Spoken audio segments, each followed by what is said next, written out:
Welcome to Authors and Innovators. I'm Larry Gennari, and I'm really, really pleased to welcome yet another author to our fold. As you know, Authors and Innovators features our conversations with authors, innovators, and big thinkers. And we have another one today. Professor Jennifer Tosti-Kharis, together with her co-author, Christopher Michelson, have authored a terrific and engaging book that will have you thinking more profoundly about everything you do and why you might do it.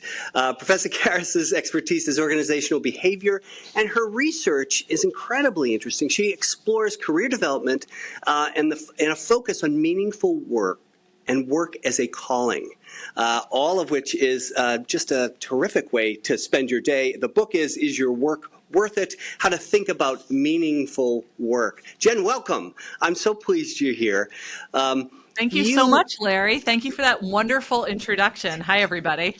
You opened the book by citing that barely a third of American workers feel engaged at work. And in fact, the people who make the most seem the least happy. So talk about that and the meaning around this book.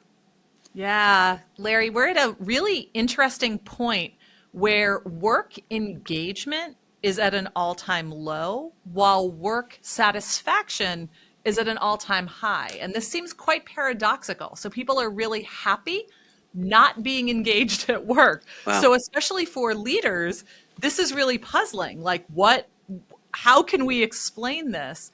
And I think this is in part a response to COVID, which made all of us ask these big questions. So part of what we're trying to do in the book is say, how can we get people to ask these big questions? You know, what does my work mean? Why am I doing the work I do? And am I getting from my work what I want to or intend to get from it, absent a giant crisis or pandemic?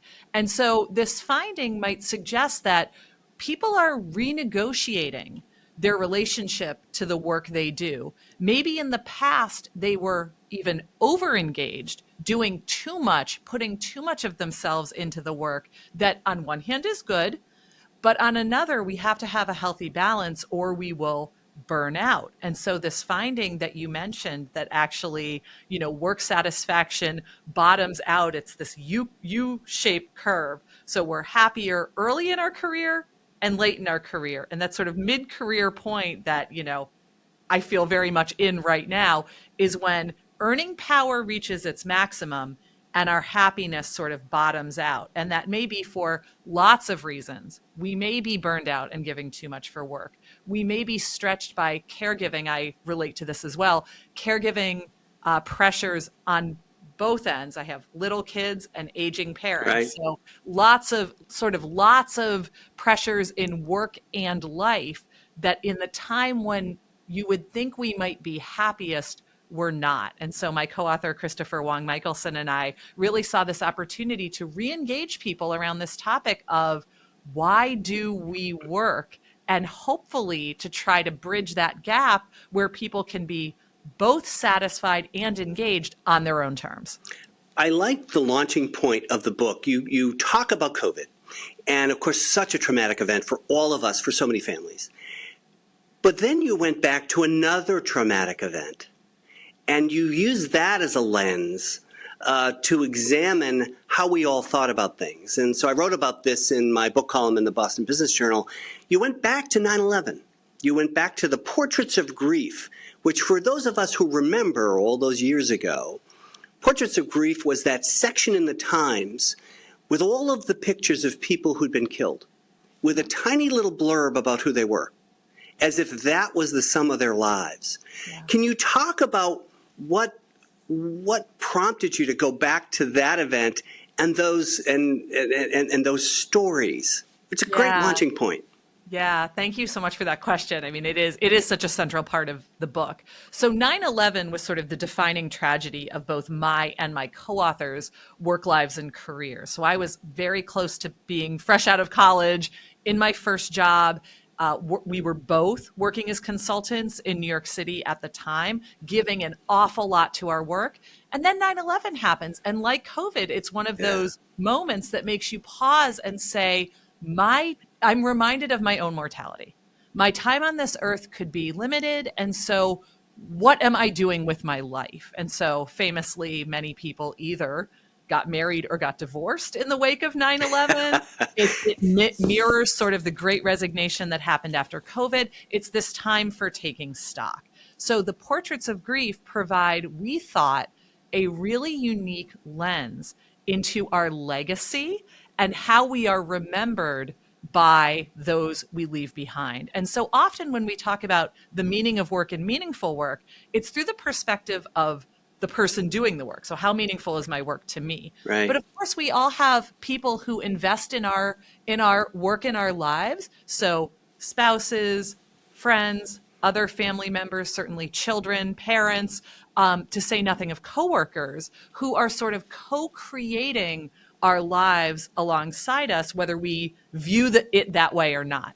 So you're right that the portraits of grief are not full obituaries. They are very impressionistic sketches, is how they've been described. And I love that. They're little brief windows based on interviews with the close relations of the deceased person. And in this case, it's a tragically completed life.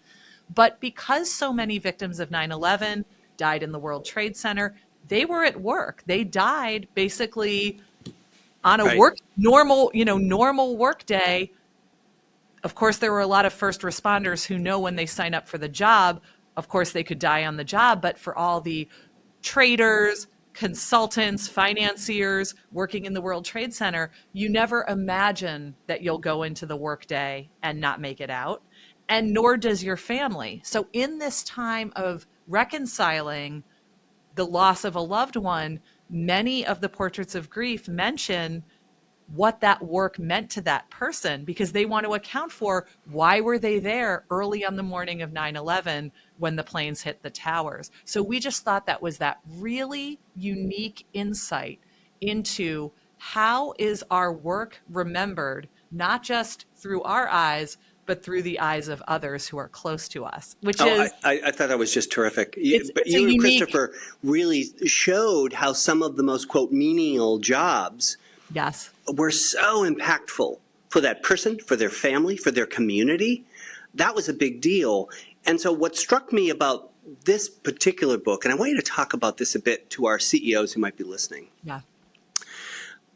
it's all about attracting and retaining great talent.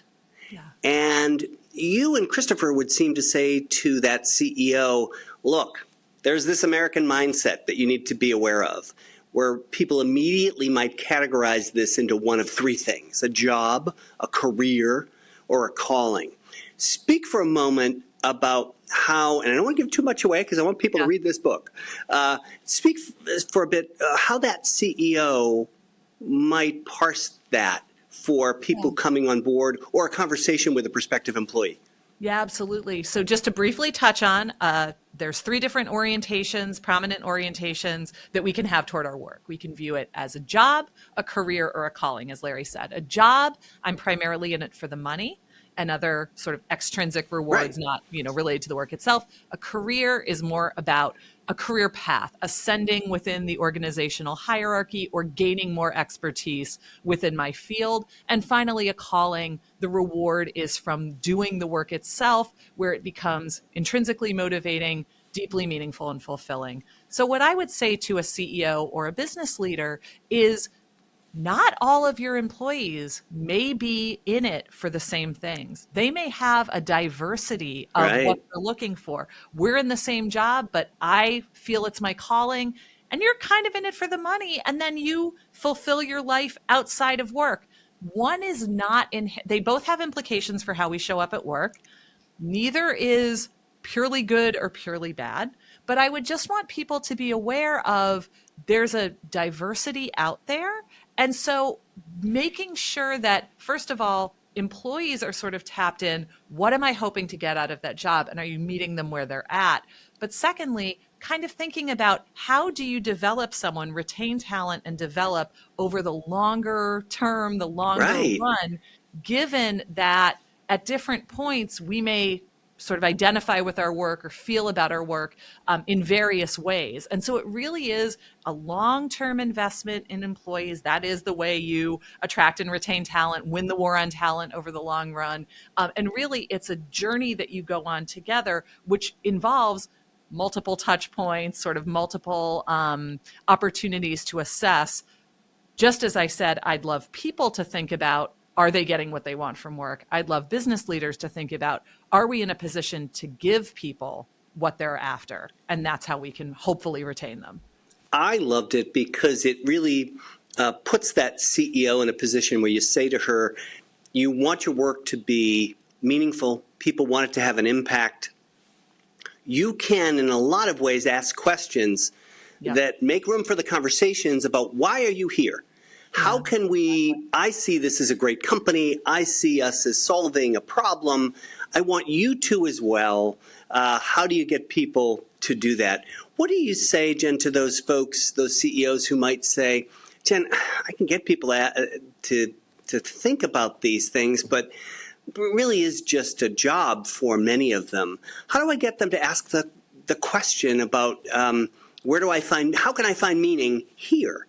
Yeah. So for a lot of people, the path to meaningfulness either comes through having the autonomy to do more of what feels meaningful to them, whether it's what they're actually doing or who they're doing it with. So some sort of flexibility. And again, we may feel differently. So the hope is there is no work that is just so dreadful or mundane that everyone wants to avoid it entirely. Or if there is, how can we sort of spread it out so that's not the majority of anyone's day? Yeah. We both have autonomy to sort of do more of what gives us meaning. But another sort of path to meaningfulness is really about, who are we serving through our work and what is the good that the work does in the world? And so for some people, they're a little farther removed, so they may not always have direct contact with who benefits from the work, whose life is made easier or better, or there's a value add. They may be in a back office, not interacting with the direct, people who benefit, but how can you sort of it doesn't need to be every day, but research has shown even a brief interaction with someone whose life was helped through what the company does, that can be deeply motivating and make people feel their work is meaningful. Yeah, How can we tap into that? Right, connect to meaning. I love some of the questions that you posit and don't answer. What if AI could do our jobs? Yeah. Then what? What do you think about the person who's just starting? Your students, my students, who are saying, I'm not sure what to do. Look, I've got student loans. I just have to make money. I don't have the luxury of this. What do you say to them when they come to your office? I know what I say. Do you hand them the book and say, look, it's going to be a long life ahead. I really want you to think through this. What do we say to those students? Why should they read this? Yeah, so first, we wrote this book with people graduating from a variety of different levels of programs in mind, because I really think this book is most helpful for people who are either so busy working that they're not able to take a breath, their head up and even ask the big questions, again, absent a huge global crisis that makes us do so, or people who are at a very natural transition period, like my college students and graduate students who are preparing to enter a workplace that may seem increasingly uncertain or increasingly threatening. A lot of times, the concern takes the flavor of, if I don't know what my calling is, am I already totally behind? Behind. I failed. I basically failed already. So to those students, I say, the best thing to do, not everyone identifies a calling, identifies a passion, and that's what they do their entire career. Even when you think you have that all figured out, as we've seen, things don't go as planned. So in some ways, having a plan even is an illusion. So to these students, I say, go have experiences, but don't just have random experiences. Learn from them. Be intentional, be mindful, be tapping in. Do I feel this work is meaningful? Do I feel I can sustain this work over a career? Can I see myself learning and growing. I mean, this is the other half to the CEO conversation, which is, as someone entering, what do I see as my long-term future here? Is that something I would want? And Right. so sometimes we learn but what we don't want, right? We have an experience and we're like, oh God, not that. But what does that mean more holistically, more big Yeah. picture about therefore, if I don't like that, what does that mean for my next step? I think just the intentionality and paying attention to these big questions can help serve people regardless of the career stage. I love that framing. I also think, in addition to the CEOs, and I have told this to clients, I think every parent of a kid, whether it's middle school or high school or even someone who's in college, every parent ought to read this and then help their kids understand just what you're describing, that it's okay to test and try. And you touch so many points in here and leave so many questions. I've got Post-its. You've got so many questions here, particularly around Ikigai, right? What Yes. do you love? Yep. What are you good at? What does the world need? And what can you get paid to do? They're all wrapped up. They're all big questions. And I like that you make space for parents to say, it's okay that you're figuring this out. We're living through a global transformation in the way people work and in the world. So before anything happens, why don't we just stand there instead of doing something? So just stand there instead of doing, and you give them space to do that. I really like that. Who do you want to read this book? Well, I think we've touched on a number of key. Ambitiously, I would love anyone who will ever work, has ever worked, or is working Right, currently to right, read this book. If you right. work, this book is for you. But again, I think realistically, this book is most helpful if, even upon hearing the question, is your work worth it? You're saying to yourself, wow, I've never thought of that question. I've never Right, asked that right. fundamental question about why am I doing the work I'm doing? I'm realizing now I've been just heads down. I mean, so many of us, we're just Right. working so hard, working to the next deadline or working to the next thing that has to get done, that we don't pick our heads up and sort of ask these big questions. And I think anyone who is either feeling like they are in a place of stasis, they've maybe hit a career plateau, they used to be learning, growing, evolving, that's maybe leveled off, and they're just not sure, should I keep on the path I'm on, or could there be Yeah. something else for me? How do I think about meaningfulness? How do I think about legacy? How will, my kids remember me in terms of the work I've done, which takes up so much of my day? I really think this could be for those at transition periods, but also those who are like, I'm not sure if I need a transition. And our hope is this book could help you figure it out. It asks big questions, and it will stay with you as you read it and in the various chapters.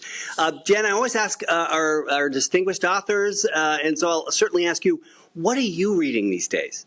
Yeah. So I have the book here on my book, right on my Oh, desk, great. waiting to read it. So this is by Michel Antibes. He is a management professor at Boston University.